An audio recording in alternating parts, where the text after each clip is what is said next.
শুভ দুপুর বন্ধুরা। আচ্ছা, বড়দের প্রথমে প্রণাম জানাই ও ছোটদের স্নেহ ভালোবাসা। আচ্ছা, আজকে আমার দাঁত তোলার ডেট, তাই জন্য আজকে যাওয়ার আগে রান্না করছি। চলেই যাবো 12টায়।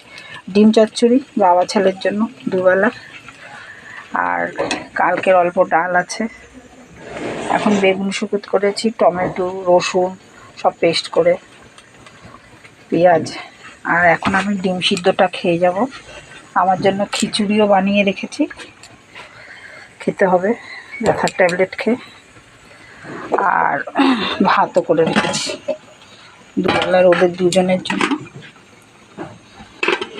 বড়দের প্রণাম, স্নেহ ভালোবাসা ছোটদের, আর ভালোবাসার শুভেচ্ছা।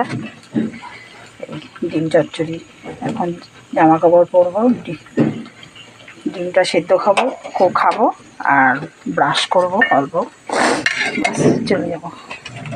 ঠিক আছে, ধন্যবাদ, অভিনন্দন, শুভেচ্ছা।